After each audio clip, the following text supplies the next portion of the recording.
we're here because I need you to do the introduction to my show. Right. So you're going to be the voice that will bring me onto the stage. So I want you to make it, you know, like upbeat. Sounds easy. Yeah. So just keep it normal. Okay. Good evening, everyone. At the age of 4, she came to me and said, "Mum, there's a snake at the door." It's nuts. Okay. Chris came to me around the age of 40 and she said, "I want to be a stand-up comedian." I said, "Don't be ridiculous." Christine, big hair and big dreams. Jesus. Oh, my God. And I'm here to introduce you to Chris Ryan, who's my daughter. Put your hands together and go wild for her. Yay!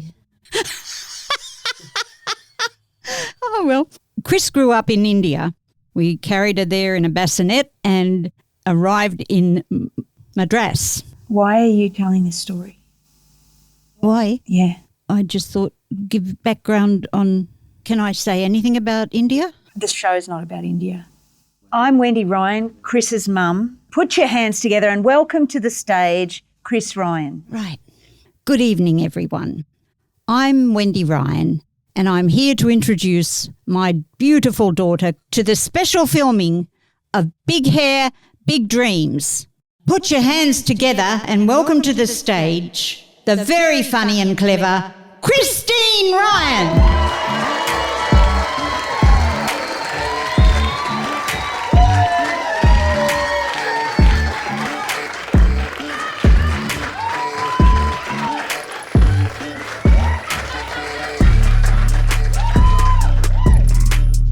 Hello. Thanks so much for coming. It's not a hip-hop show. You can relax. It's fine. You're all just going, shit, I think we're at the wrong thing. Hello. Good to have you here. Thanks heaps for coming to this. I'm just a huge fan of the contrast between that type of music and my mum. You know, she, as a woman raised Catholic in the 50s and 60s, it's sort of not her vibe. You know what I mean? Like, Mum didn't even give me the sex talk when I was growing up. She outsourced it to Mrs. Patterson from across the road. And Mrs. Patterson said to me, "Christine, sex is like a jigsaw puzzle. It's when two people come together like the two pieces of a jigsaw puzzle." And I remember thinking, what kind of jigsaws are you doing? Sounds gross. When I knew I would be able to film this in my hometown of Canberra, let's hear it for Canberra. Yeah. I had a dream of having my mum introduce me on stage, but she booked a trip to Sydney this weekend, so that you don't always get what you want, do you? That might sound like the recording went fine, but it wasn't. It was hard. My mum is extra, okay? She makes things complicated. I'd asked her to just do a normal introduction like a normal person. She wanted to sing the introduction to the tune of Jolene. Except like, Christine, big hair, big dream. I was like, please don't do that. My mum is a loose cannon in public. Like, one minute she's like complimenting a barista on his haircut, next minute she's sidling up to an off-duty policeman just to tell him that her neighbour has built a deck too far close to the boundary fence and it's probably illegal, you know. Certainly annoying. She mum-splains to hospitality staff. She's like, young man, stop putting paper napkins under ham and cheese toasties. Cheese will always stick to the napkin, it's annoying. I've started apologising for mum in public like a parent would a wayward toddler, you know, like would please and thank you be so hard, you know. But she just looks at me like, what? You know. Difference between mum and I is I kind of fear the judgment of my children. I kind of respect their opinion. She doesn't have that problem. I just think sometimes it's easier to be nice to other people's mums instead of your own mum, because they seem fine and not your problem, you know?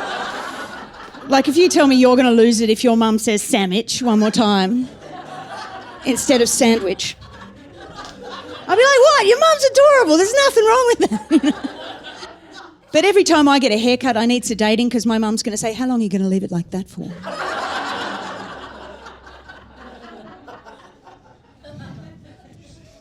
My mum has a catch-all phrase for bad ideas that I would never agree to. I thought it would be nice. She came over with the Easy Buy catalogue the other day. If you don't know what that is, that's a catalogue of clothing for people who don't want to go to the shops anymore. Don't care what they look like. She points to a long pink flowing skirt, knowing I don't wear skirts, and goes, "What if I buy one for you, one for me, and one for Eve," that's my daughter, "and we all wear it at Christmas?" Why? So we can look like we're in a cult. It's just... Well, I thought it would be nice.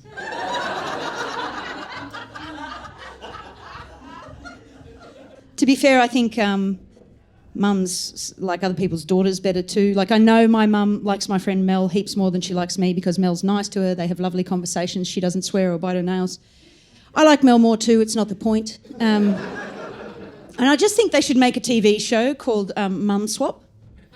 And it's just all these scenes of your mum hanging out with someone else's daughter, having a great time, you know? I can just see Mum and Mel walking along in matching pink skirts. Mel's just like, "Thanks for the skirt, Wendy. It's very generous." Mum's like, "I told Christine it'd be nice." My dad's a bit more easygoing. He's retired, so he's flat out. Dad doesn't like to have more than 2 things on in one day because he thinks that's hectic. I asked him over for a cup of tea the other day. He said, "Can't, I'm at the doctor's." Then I've got to go buy some milk. Righto, Dad. Give me a call when you've had a chance to get your head above water. Dad's become like this expert in home security, no qualifications, just a real passion for it. And I don't know why, they've got nothing to steal except the good ice cream and a Foxtel subscription. I went over the other day and he's taken it up a notch. Like, he always did the entry-level stuff, like leave the lights on, leave the telly on when you go out, but he's taken it up a notch. He took me out on the front patio, shows me the umbrella, and he goes, "What I like to do when we go out, I leave the umbrella up. That way the robbers think we're home." It's like, "Why are you whispering, Dad?" Like, the robbers are just circling the house, you know. They're just, when will they ever go out? The umbrella's always up. Just want a Magnum. I don't know. I never really worried about Dad getting older until he bought a CD entitled "The Most Beautiful Piano Music Ever." I mean, he's had hip replacements, he's had heart stents, he takes multiple drugs for blood pressure, but it wasn't until he bought this CD I thought, fuck, I hope Dad's all right. He's getting old, you know. It was such a relief when he said, "Well, I think he should listen to Richard Clayderman, this man. It's not the best piano music ever." I was like, good, not time for the nursing home yet, Dad. It's been a tough couple of years. People's dreams did not come true the last couple of years. Expectations were not realised, you know. But then I thought about it, like, why should they, you know? Why do we think they should? That's such a white expectation. But my dreams. But what about them, you know? I've been thinking about this, and the only thing I've figured out is, like, I've got a pretty good life, and why should I have a good life if other people are having a shit life? And I don't know, it's smarter people than I are trying to figure that out. And if you're coming to comedy shows to have big answers, go to uni. You know, the only thing I've figured out is if I'm having a bad time, maybe I should just shut up about it. But here we are. I don't know, if there's one thing I've learnt from the last couple of years, it's I'm not resilient. If a pistachio takes more than 2 seconds to open, I'll abandon it. Fuck it, too hard. The new normal just means we're all crazy now. I've been polishing my previously dull and unimpressive crazy into a fine, multifaceted diamond. My self-loathing is so strong it cuts titanium. Like, you might say, "Nice shirt," I'd be like, "What's wrong with my pants?" But I have been looking for a silver lining in the pandemic, and I think I've found one. Our public spaces are no longer filled with charity muggers. I'm sick to death of charity muggers because I'm already giving $30 a week, have been for months, to Fitness First. And you might say it's not a charity. Fact is, I'm giving, get nothing out of it. You know, it's not about me. I like to stay off the equipment, give others their chance to shine, you know. Next time you see a hot 23-year-old called Chad, that's my sponsor child. You're welcome. I like to keep photos of him on the fridge. They're a bit blurry, taken from far away. He doesn't know I take them. The kids think it's a bit weird. I'm like, don't be like that, kids. That's Chad. He's your sponsor brother. Look how buff he's looking. Mum did that. You might look at me and go, oh, there's a striking woman past her prime. Going through some kind of hair crisis. What? Is that a mullet? I don't know. Why does she look like 1985 George Michael? Or, as it's been pointed out to me, Patrick Swayze from Point Break. Fine-looking man. I am transitioning to grey hair. That's what's going on with me. My stylist is a chemical weapons expert. She's bringing the grey in under light cover, so no one can attack it till it's fully in position. To be honest, by now I thought I'd be a bit more Helen Mirren, you know, a bit less wham or something. My mum says my new haircut is edgy. That's her word for lesbian. And I'm not a lesbian, but I'm a huge fan of their work, okay? They do great work. And I don't understand why conservative people are so uptight about gay culture. Anyone increasing the number of female orgasms on this planet is doing God's work. Oh, I come from a small town in regional New South Wales called Canberra. It's been cold here since, like, Federation, hasn't it? I live with a mostly silent man, 2 teenagers and far too many condiments. If I buy one more bottle of sriracha mayonnaise, we're going to need extensions. To the fridge door, that's where they live. And I buy the condiments, and I don't know if it is because I'm committed to flavour on food or I just buy things when I'm sad. And condiments are cheap. You know, I'm like the Imelda Marcos of mustard. If you don't get that, use Google. She had heaps of shoes. I use the condiments to gaslight my children into dinner table conversation. They're teenagers, not really up for a chat, but I find if you pop a cup of chilli in the spag bowl, it just really gets things started. They're like, Mum, what did you do to the pasta? I'm like, nothing. Why? Are you having a thought or a feeling that you'd like to express? Because I'm here. Mummy's here. I don't have long here. Only got an hour before I've got to get back on the tools, back on the tweezers. I'm growing a goatee every minute of every day against my will. Nice to meet you if I haven't met you before. New people are my favourite kind of people. Because as far as you know, I could be nice. I save my best behaviour for perfect strangers because, honestly, they give me a better reception than my own family. Unless I've got groceries. My communication style at home has been described by my partner as curt, dismissive, even rude. But I figure, what's the point of being in a long-term relationship if you can't be yourself? Yeah? Besides, we've been together 400 years. We don't really talk to each other anymore. We've said all of the things, you know? I don't think I've said his name since 1997. Do you want a cup of tea? Does not need Richard after it, does it? He knows who he is. I've gone part-time with facial expressions at home. I used to be full-time when I first met him, when we first had kids, but now, honestly, looking forward to retirement. When the kids move out, my face can just stop, job done, you know? When we have new people over for dinner, I want them to like me and my family, but my family are not really on board with this.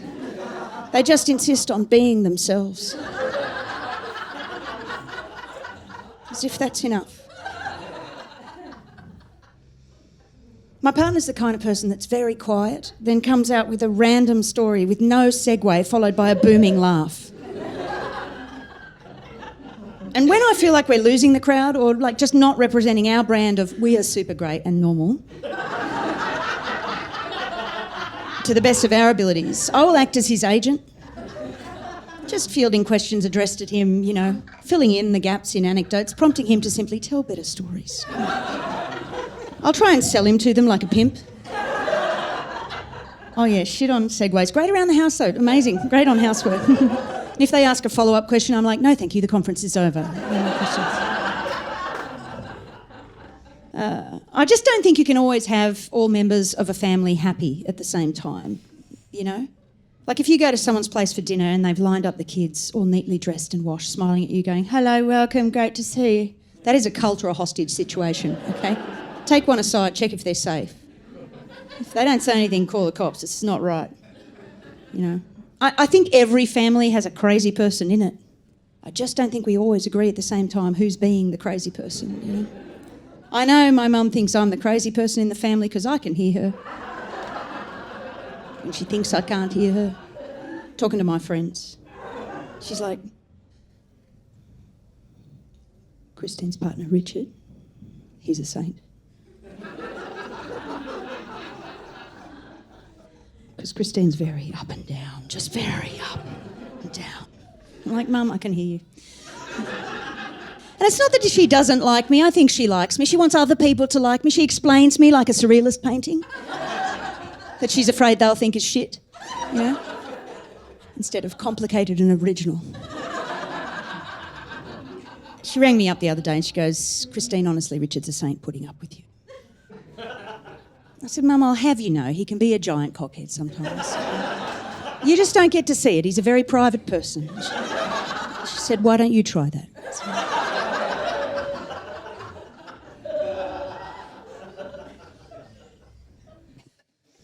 I don't understand overconfident people. The last time I had a swagger, I was 4. I used to just flat out walk in a room and ask for what I wanted. Can you believe? I'd be like, can I have a biscuit? And if the answer was no, I didn't lose sleep over it, right? I didn't lie in bed awake at night going, oh no, I should have asked for the biscuit differently. What if Mum thinks I'm fat? What if I never get another biscuit?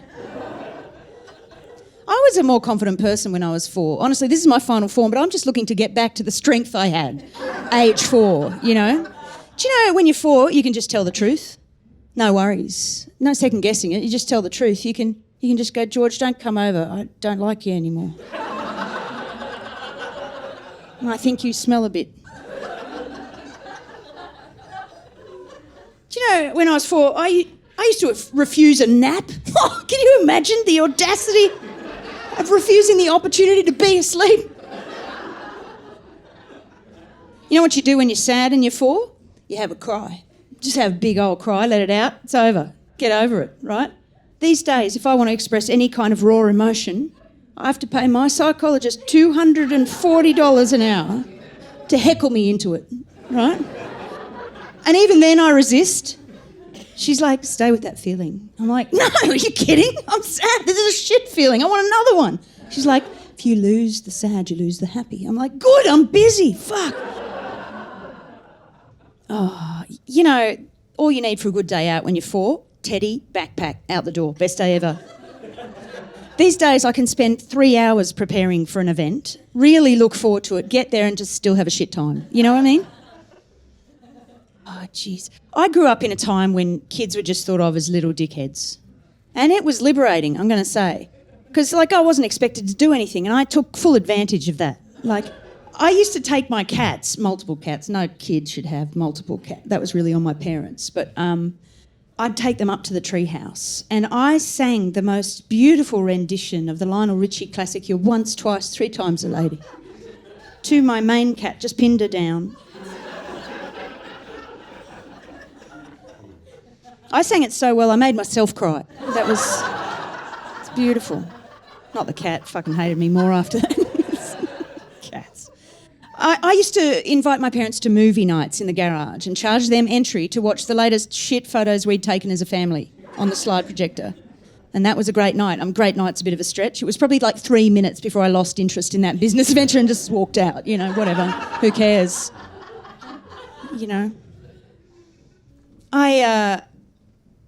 I had big dreams when I was little, but my family kept me very grounded. When I announced to the dinner table that I wanted to go to the Olympics for gymnastics, my brother said, I bet you $1 million you never go.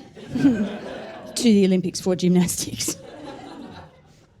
I didn't know then that I would later grow boobs bigger than any Olympic gymnast in the history of modern gymnastics, or ancient for that matter. Boobs that would one day cause a bra shop attendant, a woman who'd worked some 40 years fitting bras, to say not that they were big or round, and just they're a bit long. And until then, I had no idea there was some agreed location for nipples, you know, in relation to your arms. I just thought you were winning if they landed anywhere on your boobs, you know, like... I never went back to that bra shop. I was 8.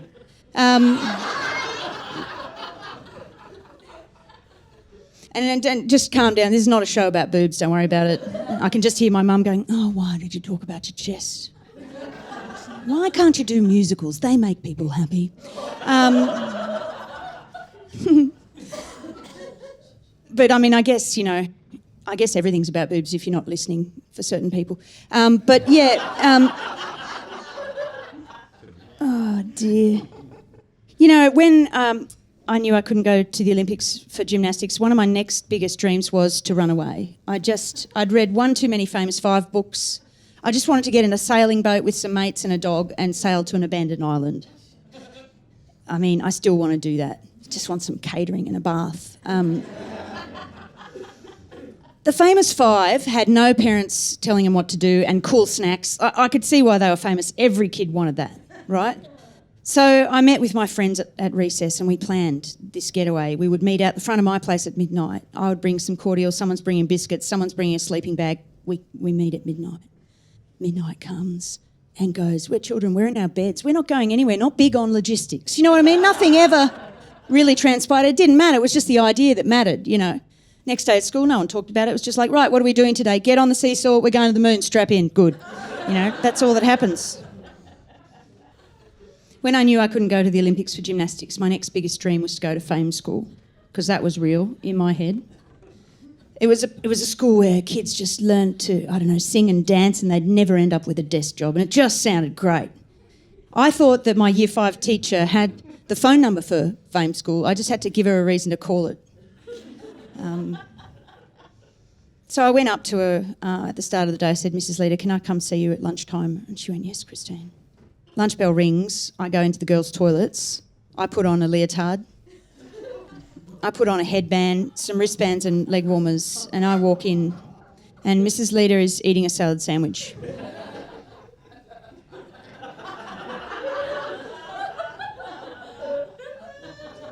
I get my cassette tape. I walk over and I put it in the player, press play, and I do flash dance. I just do the whole thing. I do all the choreography. I do the air kicks. I do the, you know, the pointing and the turning, the pointing and the turning. I do the dive roll. I'm panting. I present.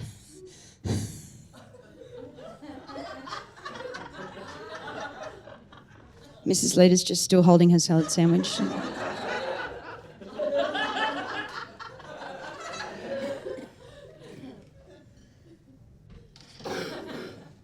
"Thank you, Christine." I'm like, "It's all right." And then I just go back to school, get changed, and nothing happens. You know, I never got the call, nothing. My parents didn't even know I did that. I told my children about it. They were visibly pained. They're like, "Why did you do it?" "I don't know, it's my dream." At least, you know, I only wanted to go to the Olympics for gymnastics and go to fame school and stuff. My white American friend told me that when she was 4, she wanted to be Japanese. Her mum bought her a kimono and a wig. I'm not condoning it. It's not the right thing to do. But her mum was able to sustain that level of bullshit for about 2 weeks before she went, "Come on, you can't be Japanese." And when my friend found out she couldn't be Japanese, she asked if she could be Mexican. If dreams are like one of life's first joys, I think disappointment follows very quickly. It's one of life's first lessons. When you're a kid, you know, you just want to be autonomous. You want to be autonomous. But then you grow up and you just want someone to look after you. Then you realise you've got to look after yourself and you don't even want to do that. you just want to lie in bed eating chips and scrolling Instagram. Could just be me. And you realise, like, some of the things you've been waiting half your life to do are, they're fine. They're just not all you crack them up to be. Okay, having kids is, like, the best thing I've ever done in my life. Totally grateful for it. But you just can't expect me to feed them every day. It seems a lot. You know what I mean? Just seems a lot. And of course, I'm lucky to have a house. That's a massive privilege. But I will never clean the windows. That's some Zen Buddhist next level. Never cleaning. That's never going to happen. You know. Oh, when you stop being a child, like, you will never again have people praise your pathetic achievements unless you get a personal trainer. I have a personal trainer now. His name is Greg. He's not paid enough. We've got the bank details wrong. I'll get it right next month. But and it's not that I'm embarrassed in front of Greg or anything. It's just that I have too much empathy for him. Like, I can viscerally imagine what it's like to be a fit young man watching this lift the equivalent of 2 Coke cans and then having to go, good job, Christine. And honestly, I lose respect for him when he does. It's like, stop it, Greg.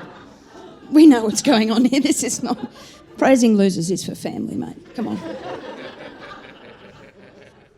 I spend so much time online, I'm losing track of what is normal. You know, the boundaries are always blurring for me. Like, I used to be someone who thought they would never wear false eyelashes, but I'm that person now. What's next? I don't know. You know? Like, and don't ever buy them if you haven't yet. Don't buy, because they just will bombard you on Instagram and they'll just be like, buy more, we made new ones. Oh, it just won't leave you alone. I don't know what's next, you know? I'm not a risk-tolerant person. I have a low risk tolerance. Some people bungee jump or walk the Kokoda Trail or whatnot. I bought a curvy swimsuit online, sight unseen. It was the biggest risk I've taken in my life. Online shopping is online gambling for me. The risks are real, you know? Like, if you buy it, will it show up? If it does, will it fit? If it doesn't, will they take it back? Roll the dice. Let's see. I don't know, I can get to the end of a day where I've done nothing but lie in bed and scroll the internet and be exhausted, you know? I don't know what's wrong, you know? And even on holidays, like, I can look like I'm relaxing on a chaise lounge or whatever, but in my head, I'm on a soapbox yelling at myself, why can't you ever relax? Holiday's nearly over, fuck's sake. You know? I think women's fantasies are different to men's fantasies. Okay, I'm going out on a limb here. This is the edgy, scary bit for me. For men, you know, they want to imagine sex is imminent. It's going to happen. It's almost happening. It's happening. It's going to happen. It's almost. For women, I know, a lot of them, no risk of imminent sex is far more appealing than the certainty of it.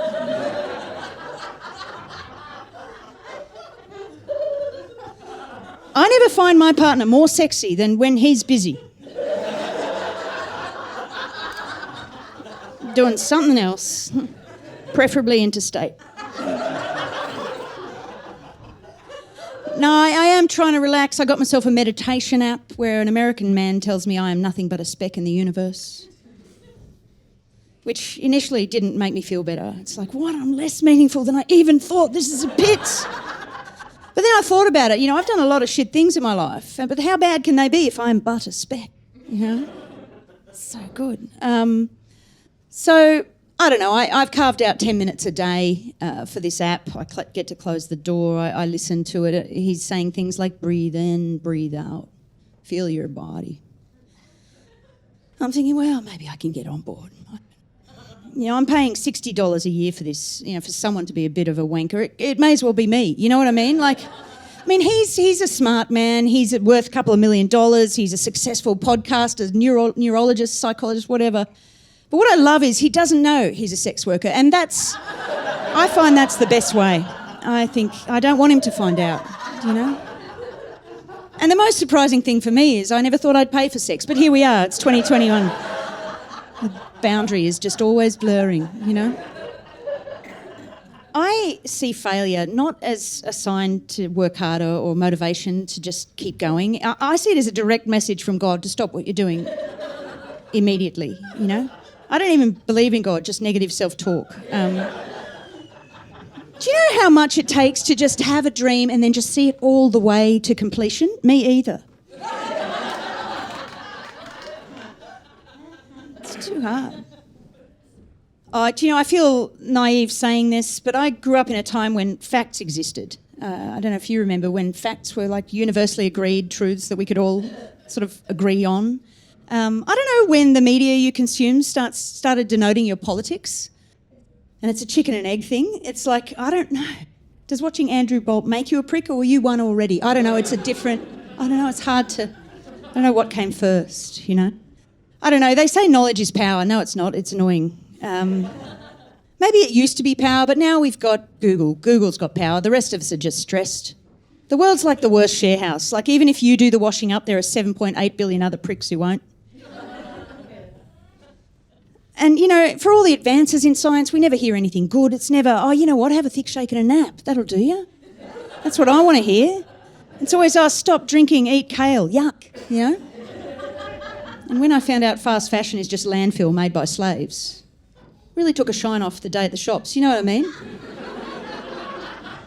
Oh, poor white people, we're so oppressed. They say knowledge is power. If you can name something, you can call it out. It loses its power over you. But there are so many names for things now that used to be perfectly acceptable things to do, like on the weekend with kids, like body shaming, mansplaining, eating cruel eggs, you know.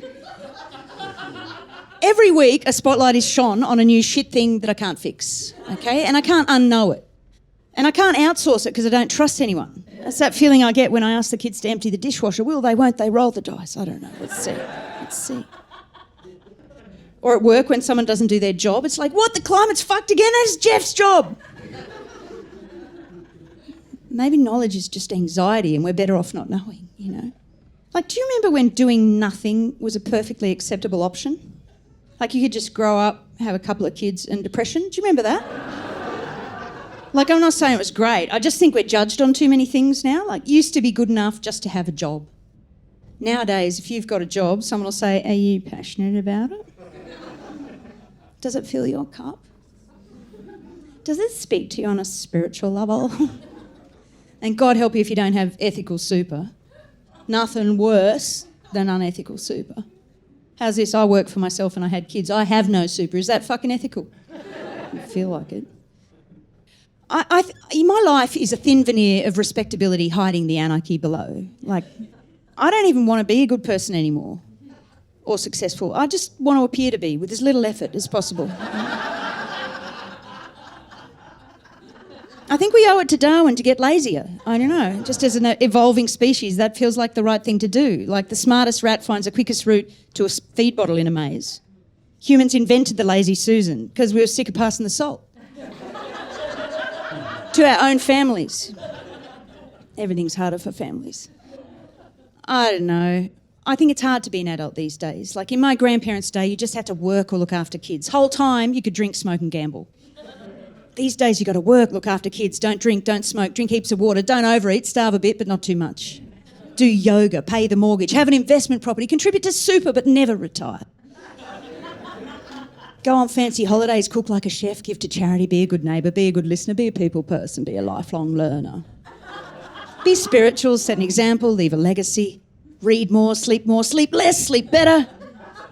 Volunteer, visit old people. Don't visit old people, wash your hands, keep your distance. Reduce your carbon footprint, count your steps and check your privilege.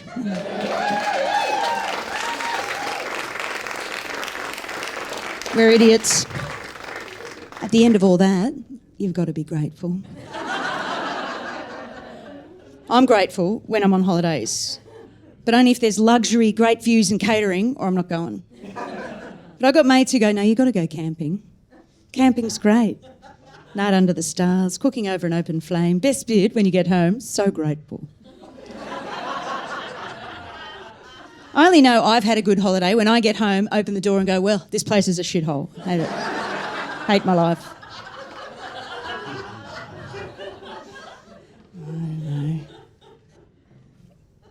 I have permanent frown lines now from all of the frowning. And I know you can have work done to make it look like you haven't been frowning for 48 years, but I kind of like it. I think it puts people on notice. It's like, this better be good, I'm very judgmental. Besides, for me, having work done would be like putting a spoiler on a 98 Ford Focus. Doesn't improve performance, you know. Just makes the rest of the car look old. I've never had the confidence of a 20-something with personalised pink number plates that say Cheryl 2001, you know, with like a Playgirl sticker on the back window of a car. Like, I've never been that proud of my name, my car, or my sexual prowess. If I had to think of one word that summarises my being on this earth, it would be worried.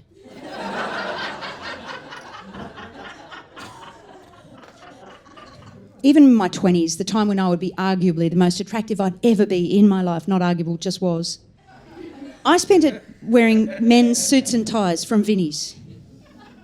I was rallying against the beauty ideals of the early 90s by dressing as a 75-year-old called Keith. I didn't want men to find it too easy to be attracted to me, which was lucky they didn't. I used to want to be a TV journalist like Jana Wendt from 60 Minutes. She was an incredible, powerful woman, reported from war zones, used to speak truth to power, you know, argue with authority figures. I thought, what a sick job. I'd been doing that since I was a kid and I'd only ever got a smack for it. I had an interview, but I needed a trim, went into Just Cuts, came out looking like Ray Martin. I don't really have any advice for young people looking to meet their soulmate or their life partner or anything like that, because I met the father of my children when I was Ray Martin. And he was wearing wraparound reflective servo sunnies. My first words to him after, hello, I'm Chris, were, I'm going to have to get you to take them off. And I should have added, actually, forever. Can we just put them in the bin, actually, along with your surfwear and flannelettes? But I was too busy then trying to be a groovy forest nymph, you know? Remember when you first meet someone and you're full of shit? Remember that? You want to pretend you're all chill, but really at night you're crying, writing in your diary to Suzanne Vega, you know? To her music, she wasn't there. I don't know. I met my partner in a town of 3,000 people, okay? He was the only hot guy that wasn't divorced or married or a drug addict. So here we are. We never got married, and I don't know how to explain that to you other than to say we both have prepaid mobile plans, okay? We don't like to be locked in to commitment. I mean, we've got 2 kids, a house, a car, whatnot, but I like to think that at any time either one of us can change providers, you know, if the service is not there. Don't know if it works like that. We're not romantic, okay? Not in the schmaltzy jewellery store ads kind of way. We would never move merch. It's not in us to be showy with our affections. We don't trust public displays of affection. So, like, if I see someone post on Facebook a photo of them and their partner cheersing champagne flutes on a picnic blanket, with a caption just reads, I'm the luckiest girl in the world.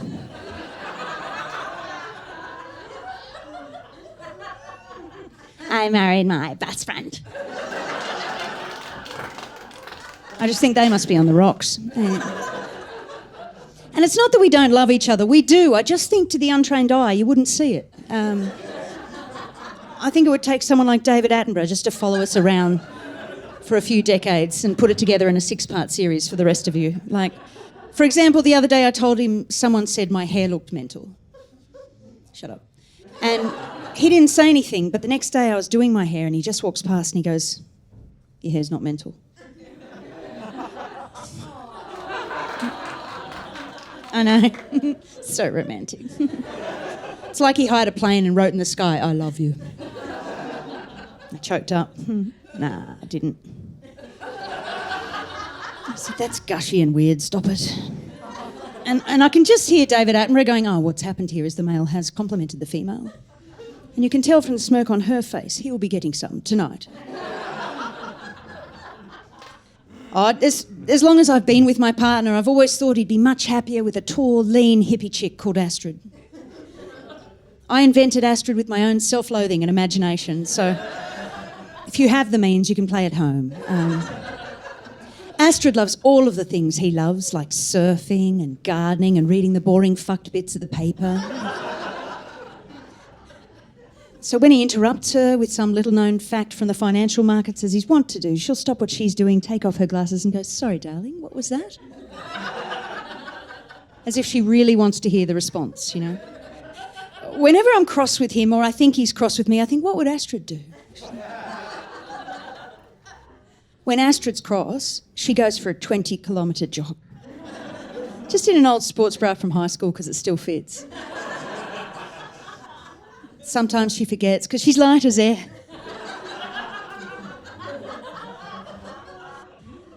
When she's sad, she picks up a rock or a stick and just holds it.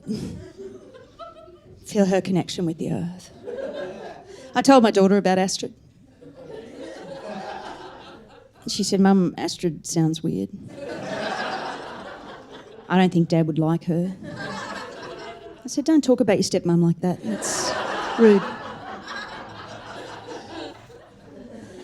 Because I think being with a long-term sexual partner is kind of like owning your own swimming pool. Okay? Like when you don't have one, just the mention of a pool's exciting. It's like, what? You got a pool? That must be great. Bet you're in it every day.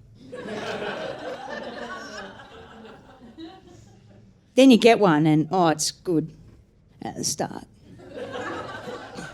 Good day, pool. Bad day, pool. Hot, pool. Cold, pool. Then a few summers pass and you're like, I'm right, you go in.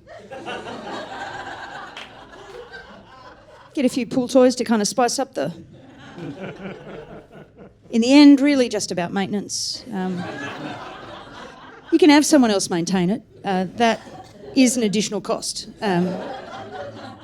But when all's said and done, there is nothing quite so wonderful as knowing a pool so intimately. You know how many strokes it takes to reach the end. Do it with your eyes closed. I was shit at being a new mum because my babies didn't speak English. So instead of asking for what they wanted like normal people, they would go, "Mm." And that's baby for, a bit of my thigh is caught in this press stud.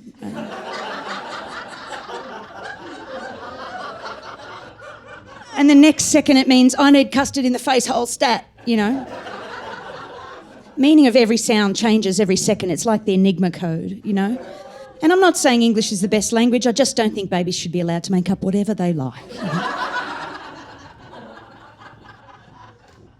And the worst thing when you've been looking after a baby that doesn't speak your language all day, some random comes over and can speak the language. Not even family or friends, just the meter reader, you know.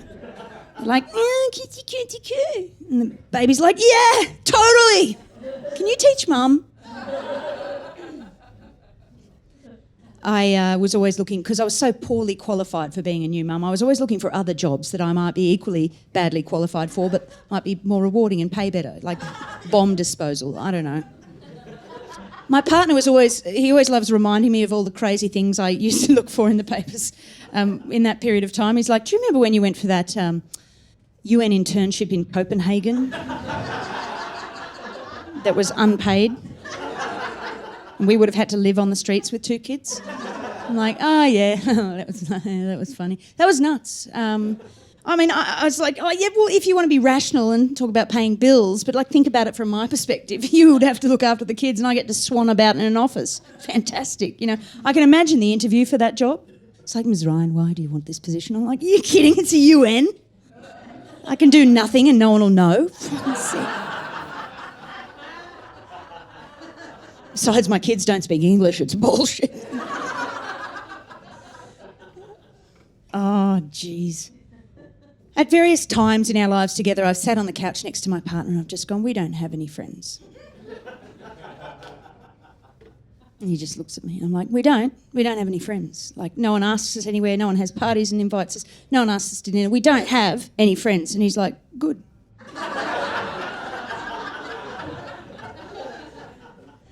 I forced him to let me chuck a party to make friends. And because we didn't have any, I was inviting acquaintances. So it was a random party. I invited, like, the neighbours, the butcher from up the road, the bus driver, like the kids, teachers, I don't know. It was a couple of friends from high school, like someone from uni, my mum and dad. And I forced them all into the lounge room to watch me sing in a cover band, depressing Sarah Blasco covers. I vividly remember being in the middle of a Sarah Blasco song like, and you're always on that line, and you're always on that line, could have crossed 1,000 times, and you're always on that line. And I looked up and I saw my neighbour walk over to my mum and she just goes, excuse me, Wendy, did she say what the occasion was? It's like a live wake.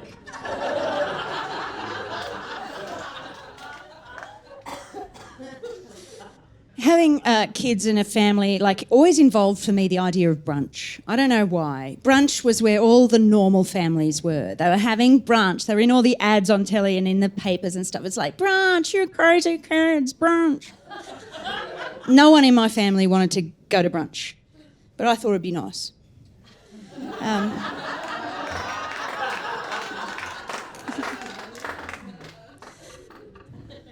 And they sat us in a noisy corner on an uncomfortable crate. And when they brought out the eggs, they were all runny and no one in my family would eat them. And they were just sitting there staring at me, stony-faced with hate in their eyes. And I hated them too. What kind of family can't brunch? It's bullshit, you know? So I did what any cafe-deprived mental... I ate 6 uncooked eggs in one sitting. Never been so sick. That was really just one of the many times my children have turned to look at me as if to say, how are you in charge?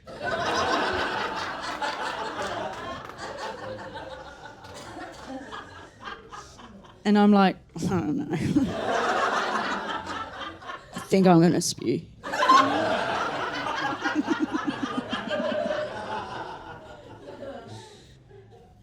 Summer, a couple of years ago, Black Summer was the worst summer for a lot of Australians. It was just the pits. I don't even feel like I had a summer holiday that year because I was fully employed. I was chief refresher of the Fires Near Me app.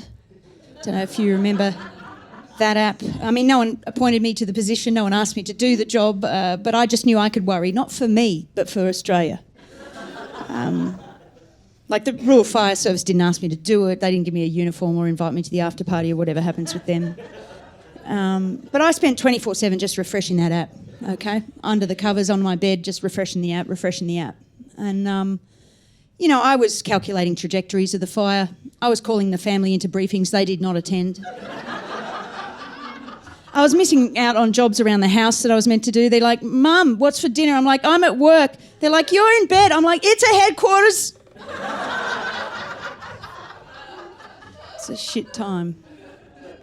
One of our favourite things to do as a family is to go down the south coast and bludge off my parents' largesse. Okay, they have a beach house, and not one but 2 houses, 2 cars, 4 fridges. They have all of the condiments, and look, I feel bad about their excessive consumption, but not bad enough to spoil my holidays. Do you know what I mean?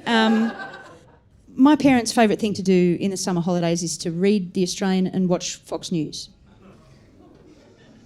What we save in accommodation, we pay for in exposure to Rupert Murdoch. And yeah, I feel bad about their carbon footprint and stuff, but I feel if I roll my eyes behind their back, I'm doing my bit for the environment. You know what I mean? We had a great few weeks with Mum and Dad, but then we had to come back on New Year's, day before New Year's, we had to come back because my son had a shift at the IGA. And so I just got back in bed, back on the job, refreshing the app. And at one point on New Year's, my dad called and said they'd been told to evacuate. And he said they'd just packed a few things and he was hosing down the house, I don't know, make it grow bigger or something. And then all of the communication cut out, all the phone lines dropped out, and I don't know, it just, I didn't know what was going on, so I'm just refreshing the app, finally fell asleep, but I woke at 1 a.m. to find this white square of an incident report right on my parents' address, and it just said structural fire out of control. And then 30 minutes later it said under control, so I was like, what is going on there? Then a few hours later, Dad finally calls and he says they had the worst night of their lives. They slept in the car on the beach with thousands of other people. At one point, the skies went black. It was the worst night of their lives. And I said, Dad, what happened to the house? And he said, it's all gone, love, it's all gone. And I guess you never know when your last night in a place will be. You never know when your dream house will burn down. A few weeks later, I was standing in front of the rubble of my parents' life's work, you know, their dream to have a house by the sea. And my mum just came over and put her head on my shoulder, and it was the most tender moment I've had with my mum since I was a kid. She's not a very expressive person. And she just sighed, and she just went, you know, Chris, we just washed the fucking windows.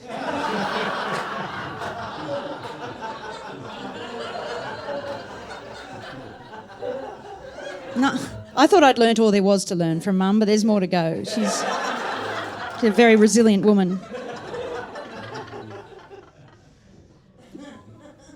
You know, I used to have big hair and big dreams. Now I've got a Brazilian and a mortgage. That's not true. He just looks Brazilian.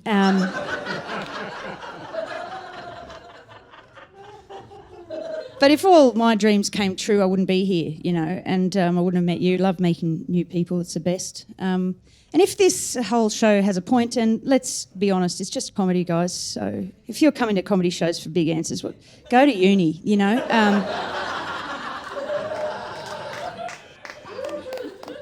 Become a reviewer. Sorry, I don't know, that's off script, fuck. Yeah, like if there's one probably thing that, you know, I would say if there is a point to all of this, is probably just like have a dream, you know, like have one. Doesn't matter if it doesn't work out. Yeah. This is my first Fisher-Price cassette player, which is pretty cool.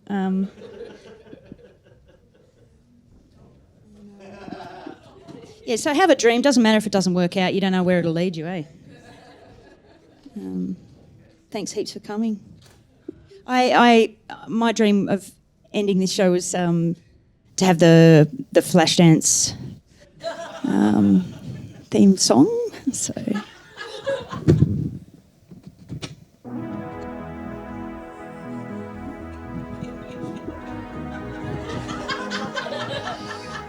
But we couldn't afford the rights to it, so thanks for coming.